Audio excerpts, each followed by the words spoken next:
জানিস কালকে রাত্রি আমাদের বাড়ির উপর দিয়ে প্রচন্ড বেগে ঝড় বেয়ে গেছে। কি কথা, ঘর বাড়ি কোনো অসুবিধা হয়নি তো?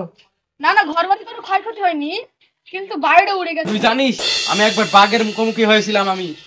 তারপরে কি হলো? তারপরে বানর দেখতে গিয়ে আমি পাশের খোসায় চলে গেলাম। নদী, জল আর বাতাস, এই তিনটের মধ্যে একটার উপরে রচনা লেখ। কি বলছেন স্যার? আমি তো কাগজের উপর ছাড়া আর কিছু তো লিখতেই পারি না। বাবা, তুমি অন্ধকারে সই করতে পারো? কেন, কি হয়েছে? আমার স্কুলতে মার্কশিট দিয়েছে, সেটাতে সই করতে হবে। আমার কাছে আইফোন ছিল না, তাই দাদু বললো যে কিড নিবে সে আইফোন কেন। তাই এখন আমার দুটো আইফোন, কিন্তু দাদু মারা গেছে।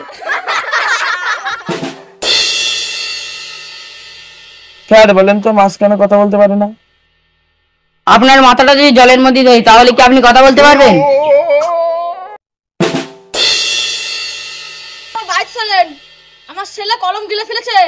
আপনি তারে পেন্সিল দিয়ে লিখুন, পরে যাচ্ছে আপনার বাড়িতে।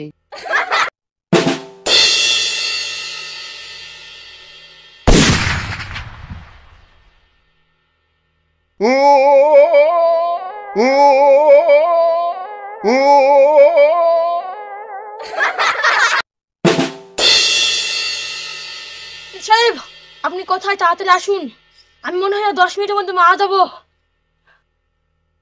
ঠিক আছে, আপনি এখানে বসুন, আমি 20 মিনিটের মধ্যে আসছি।